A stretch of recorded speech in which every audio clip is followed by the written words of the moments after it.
It's okay. Here we go. Yeah, Hey that guys. sound is back. Yeah, We're back. I think we're back. So guys, I know we dropped the connection. I'm going to hit refresh here and see if we're back again with Thomas, the ever patient Thomas. Oh yeah, we're back. I believe. No, wait a minute.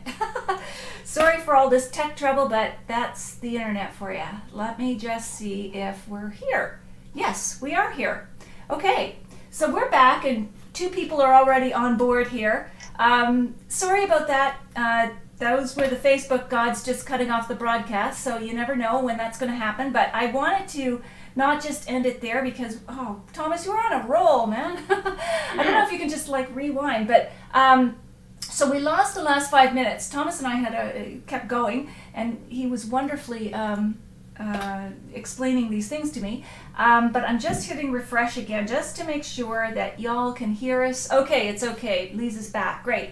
So, Thomas, I don't know if you wanted to backtrack on your last comment. I'll give you that opportunity if you wish, or we can keep going with more wines. Where would you like to Well, pick it it's up? your show, so I would love you to get done what you want to get done. Okay, all right. While you're I would like to say one thing about great wines. If you look at a map of Burgundy, I was asked in the last segment, what's the Yeah. greatest wine I've ever had?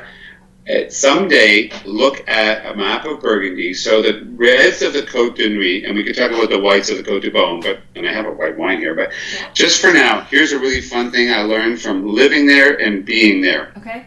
If you look at the Clos de Vougeot, which is in sort of the center of the Côte de Nuit, just to the south of it has those famous vineyards in Vaune Romany like Domaine de la Romanie Conti that everybody wants to try.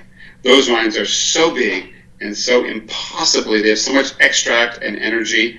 So does the Clos Vougeot. To the north, a lot of people love Gevrey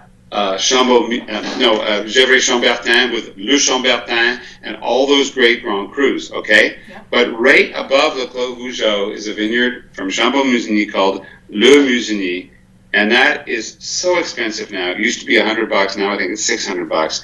But the Burgundians, and this is a little secret I'm going to tell you, the Burgundians actually have as their top wine one of the most feminine wines.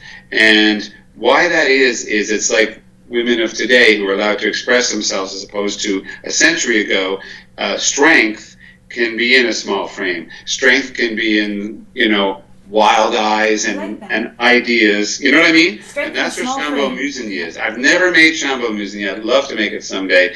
But that is feminine perfume, very silky, very lovely, and tons of power down the middle of it somehow. And if there was ever a wine that was the Iron Fist and the Velvet Glove, it's Chambon Musigny, and that Le Musigny is the best wine I've ever had in my life. Wow. So that was the answer to that viewer. I love that. It's power in a small frame. It kind of marries up with your earlier comment on our last segment of tighter, not goopy wines. That's right. It all fits together. That's fantastic. And you were starting to segue into Chardonnay. So Yeah. I have your Bourgogne, your Niagara, and I believe I have one other. Wow. Let me just So look. Chardonnay, one thing, if I could have your guests remember one thing, Yeah. it's that barrel fermented Chardonnay is not oaked. Oaked is a new verb that sounds disgusting to me. If you went to Merlot and said, "Is this wine oaked, please?" Everything is done in barrel in Merlot. It's about using French oak intelligently, very little new, Yeah. and 1-year-old, 2-year-old, 3-year-old, 4-year-old, and aging it, and the whole thing comes together as a harmonious, sinewy, textural marvel. It has acidity and minerality, and yes, some fatness, but no popcorn, no real butter, just beautiful wine. Mm-hmm. So my theory is the French just poured Chardonnay into a barrel because they had to ship it to Paris and roll it up a cart before the trains, long before the trains. And they discovered that when they poured the juice in, it fermented and it didn't oxidize. And that's before the steel tanks ever existed. So beautiful textured Chardonnay is usually made in barrel, and I'm not against unoaked. I'm against calling barrel fermented oaked. Because I don't do oak to a wine. I watch it age like a kid and bottle it when, it seems ready to go to university now. That's great. And you were right about the strategy. I am loving this Chardonnay. Wow, I'm glad I warmed up and calmed down with the Pinot Noir. so that I could just focus and relax with this. This is a gorgeous Chardonnay. I love it. And Yeah, and we said it in the earlier segment. I don't know if the people who've come back are new, your viewers or were there, but yeah, now yeah, that you're living yeah. it, it's like in a tasting situation only, not at your table. If you're excited about great mineral, probably limestone Pinot Noir, get it out of the way, spend all the time you have on it, and now you can say, wow, these are marvelous Chardonnays. They are. And don't rush through the Chardonnays because they're cooler as a drink to get your thirst down, and then now we're at the Pinot, finally! Right. Do the Pinot first. Right. It shouldn't be like eat your peas so you get dessert. Like just calm And also down. your mom won't know you were drinking red wine in the middle of the day if you finish with Chardonnay. That's true. It cleans your teeth. Very crafty. That's awesome. I just love this Chardonnay. Oh my goodness. Your mom didn't come tonight. She was at one of your earlier episodes. She's usually here. Well, actually, she was physically here. She lives in Nova Scotia, and that's where I grew up. So last weekend for Easter, she was here, sitting over in that chair over there, watching me, raising her eyebrows occasionally, and so I had to be on my best behavior. But usually she tunes in from Nova Scotia. But tonight they've gone to see, or no, what are they doing? They're watching the Leahy kid, the Natalie McMaster kids. They're on Little Big Shots or something. Anyway, so Natalie McMaster, who I used to Highland dance with, way too much information. Wow. Yeah, she was a little younger, but we used to Highland dance, compete together. Of course, she has that big brood now of extraordinary talent, is married to Mr. Leahy, first name escapes me. They're on Little Big Shots tonight, big television show, I think, but I think they're broadcasting it somewhere down there. Anyway, so the other Natalie wins tonight, but just tonight. Because she's my mom. Hi, Mom. Hi, Mom. She'll be watching the replay. She'll love this. So back to your Chardonnay. Okay, so that is stunning. Okay, so if I had the Burgundian Chardonnay, which one should I go to next? I don't have the one from Oregon, but I have two from Niagara. Right, so the Niagara is, so first of all, the Black Label Niagara one is our Vintages Essential. And one thing I want to say to you is I've learned the hard way that our project is not about comparing all three, because I've tried to get them into restaurants in New York and London and Toronto, Montreal, and Ottawa. And, restaurants don't have the bandwidth to carry three wines. Okay. So we learned slowly that you guys don't care how I promote wine, but just bear with me for a sec. You go into a restaurant with one wine when you're with your sales rep, and you say, have you tried this Lowry Vineyard Pinot Noir from Niagara? It's old vines, it's beautiful, blah, blah, and they try it. And the next time you go and you say, have you tried this Oregon wine? Oh, is it made in the same style? Yeah, same barrels and everything. But the project is not about always doing all three. Now, your viewers are the types who would collect them and do all three. Sure. And so for them, here's the caveat. When you have Niagara Chardonnay, which is the same price roughly as the Burgundy Chardonnay, and done the same way, same barrels, as I said too many times, the Niagara Chardonnay does pop with limestone. It's slightly more floral, and the Burgundy is slightly more serious. Like, Niagara isn't like California, like, hey man, but Niagara is relaxed, and Burgundy is always a little stiffer. Burgundy is the ultimate food wine, but you are sometimes with Burgundy literally chewing on chalk.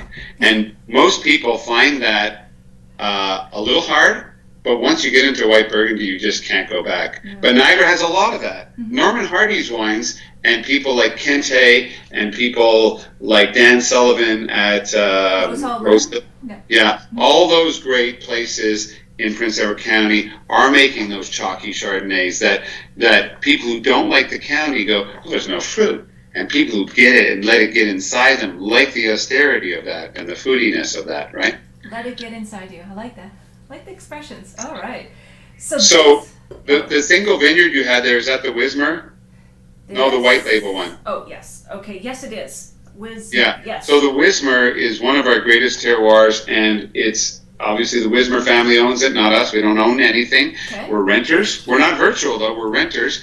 And that vineyard, I mean, I remember tasting that on the press for the first time, which is winemakers' lingo for tasting the juice as it's pressed and finding it noble. So I watched it for a long time, and that wine has had more viewers, not just give it 95s or 92s, but comment on the terroir of that wine in the US, in Canada, in the UK, it's not made it sell out faster, because this is a very complicated time we're living in, with everybody Twitters, everybody reads wine magazines. Back in the day when Robert Parker anointed a wine, it sold out immediately. Now when people talk about wine, and you know this from your own great work you do, is you're just generally making people more aware of things, and they don't take a run on the LCBO. Well, maybe when you have a value one and you say it's my value one of the week, it might happen. But Wismar still has not sold out, and we got to talk about the licensing thing.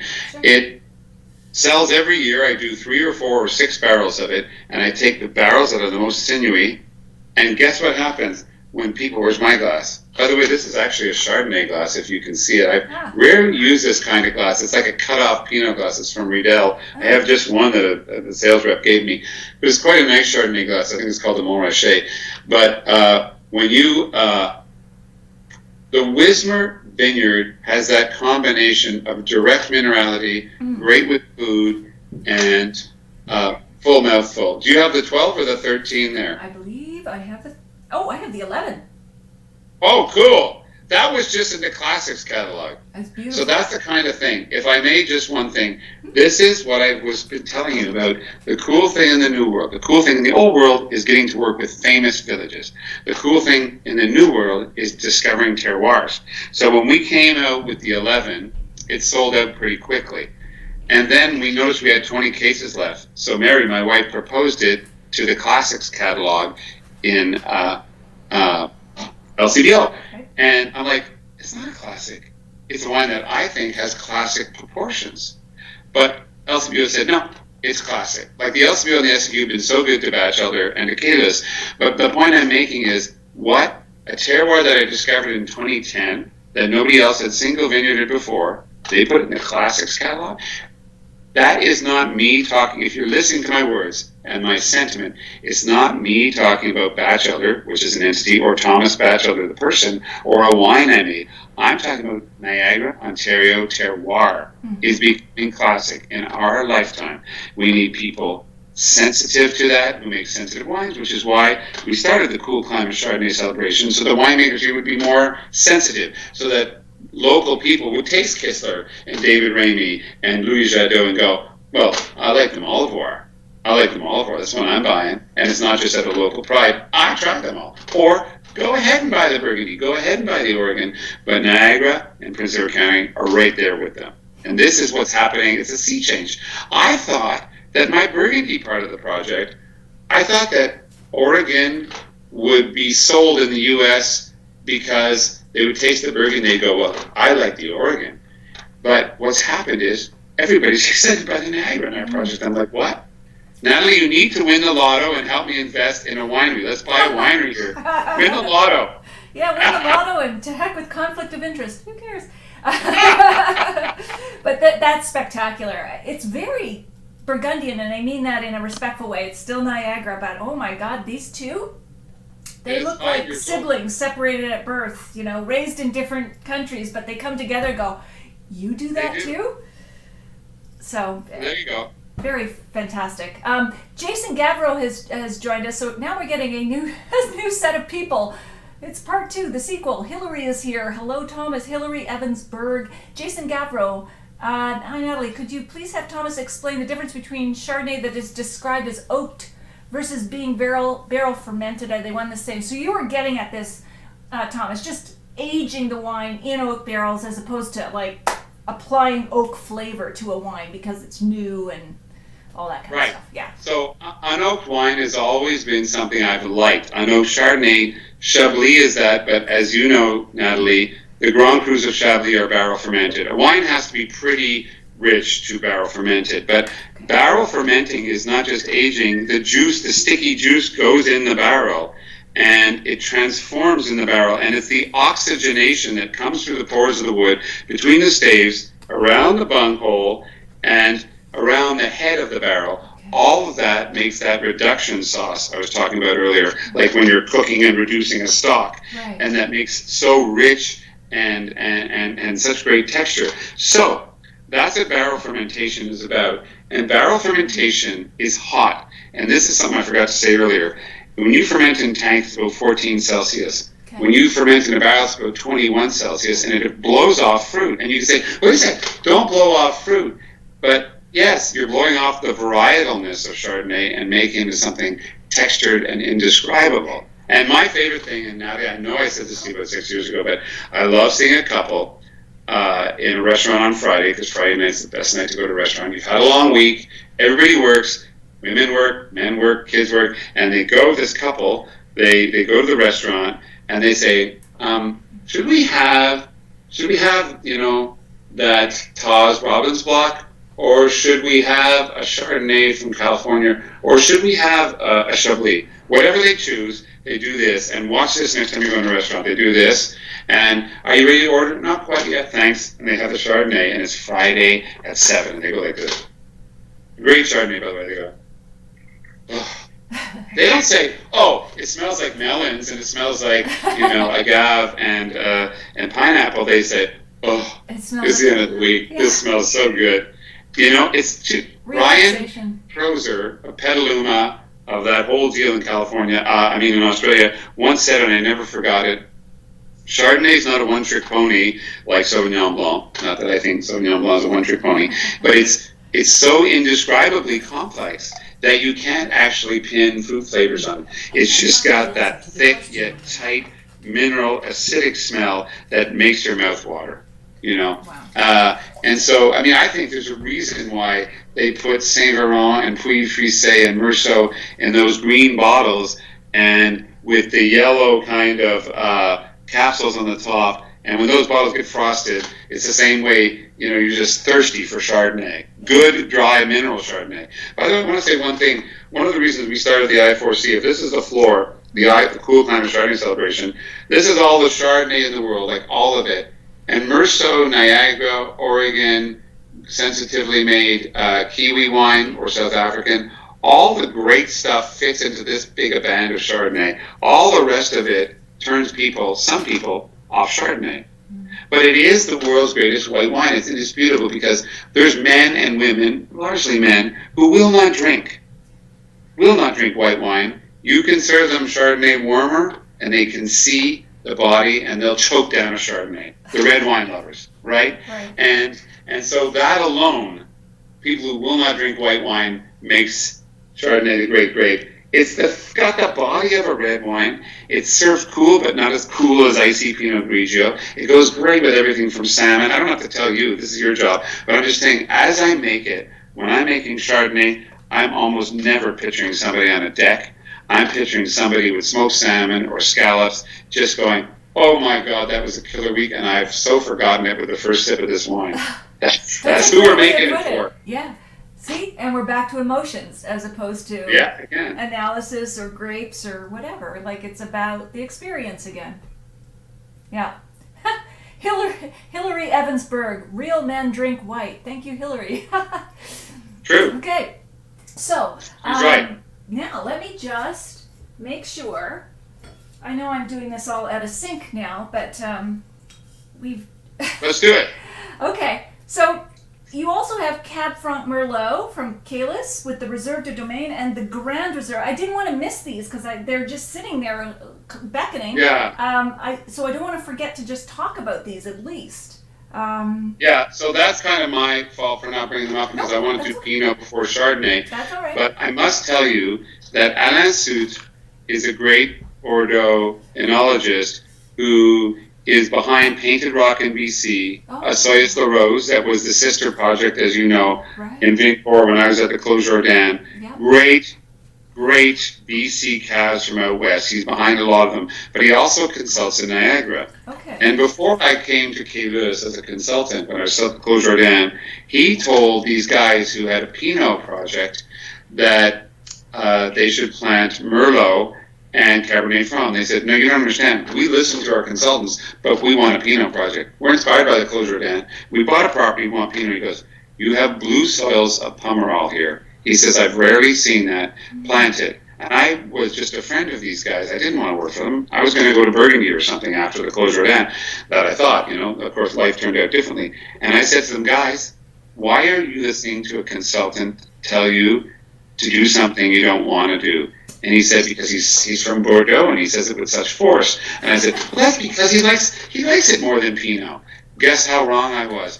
So when I started making the keyless wines, and we made the initial years at Southbrook, and Southbrook was so, helpful to us. There's been such a collegial field developing in Niagara, and batch elders still crushed and fermented there, and we have our own cellar in Beamsville. But one of the things is, I realized with the first drop of Cabernet Franc that I poured into Merlot, that Cabernet Franc made dense Merlot more mineral, and that Merlot tucked into Cabernet Franc suddenly tasted like Saint-Emilion.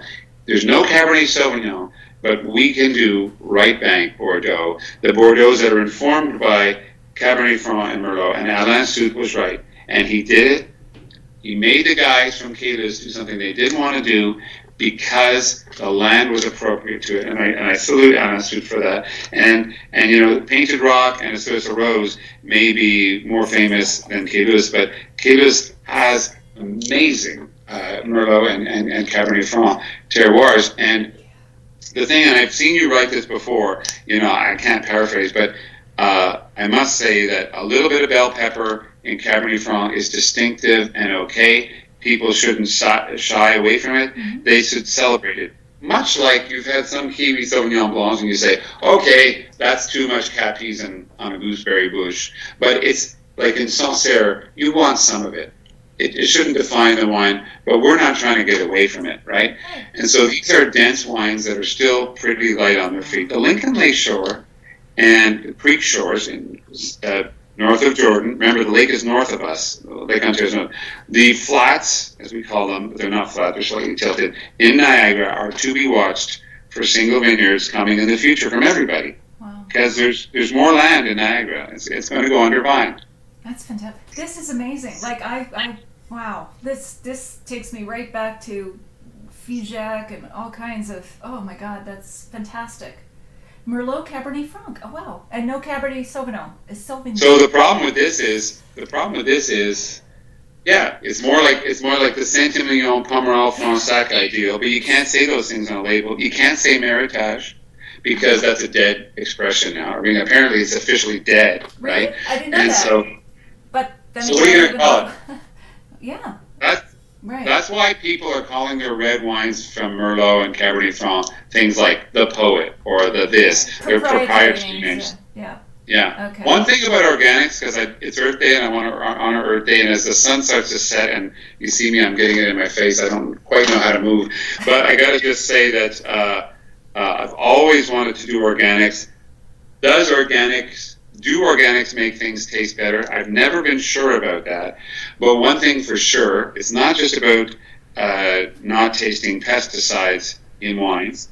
It's about honoring the place that these terroirs come from and keeping that fragile ecosystem in balance for the next generation. Mm-hmm. And I learned from Bernard Zito at Domaine de la Bougerie that Boisset owned when they joined with Vincourt to make Clos Jourdain back in the day. And one of the things he said to me is, remember that even organics can be bad. Organics can put too much sulfur and especially copper into the soil. These are legal mined minerals that are used in the vineyard to keep diseases away. You have to be balanced in anything you do, whether it's conventional viticulture, sustainable viticulture, or organic. Caylis is organic but not certified.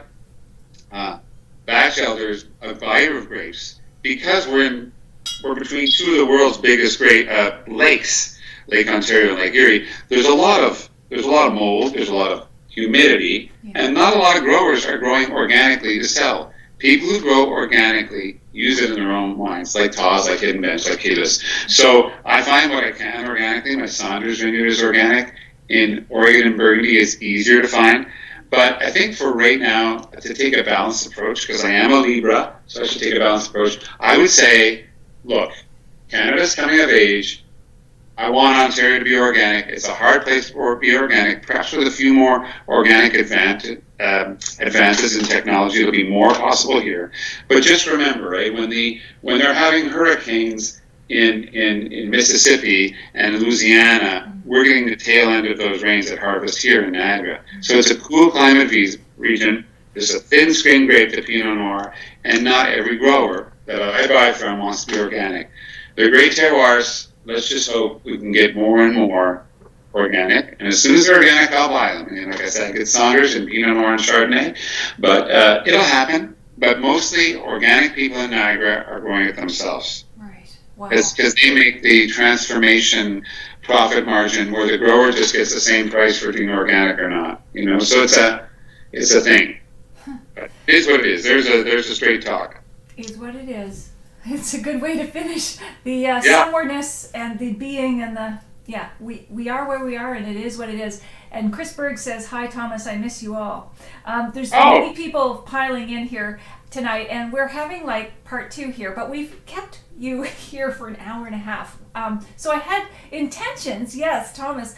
I talked to the group last time. It's like, okay, let's just have the guest for half an hour, and then we'll talk for the last 15 minutes. So we ended up just burning an hour and a half with you because you are so insightful. So appreciate all of what you've shared tonight. So we have a sequel. We not only have Star Wars 1, we have almost the trilogy made tonight with your wines. We just, Anyway, so good. So, folks, I'm going to post, I have posted all the wines online, so you can find them. You can still post comments if you're watching the replay. This is part 2, so go back and watch part 1, which we'll be sharing on social media, because just so many insights tonight. It was just entertaining and yet so informative and educational, but in a very palatable way, Thomas. Thank you. So thank you so much for joining us tonight, Thomas, for your time, for the wines. We really appreciate it. So, best of luck with your harvest. Thanks for letting me on this new platform. I'm so excited that you're actually doing this and being so modern. Oh, yeah. Well, we're trying. The internet gods don't always go our way, but we just keep trying. And the more we try, the better we get at it. So, like wine, I suppose. There you go. Maybe in a small micro way. And thank you, everybody who has joined us tonight on this broadcast, or the last one. This is a 2-part series tonight, a double header. Hi, Chris. Hi, Thomas. Hi, Nath. People are still coming in. So, guys, that's it. Those last 2 are from Oregon. Oh, are they? Okay, cool. Not Oregon. Oregon. And that you got it. You'll never forget it. Thomas, if I might reciprocate, people don't Twitter, they tweet. So that's anyway, right. People are Twittering. Anyway, that's okay. We're here. We're the grammar police tonight, or the pronunciation guide. And you know what Twitter is in Quebec? Tweeter. Oh, Twitter. Okay. Yeah, not here. So, Oregon tweets. So anyway, yes, Lise, yes. Time to end the broadcast as I get saucier.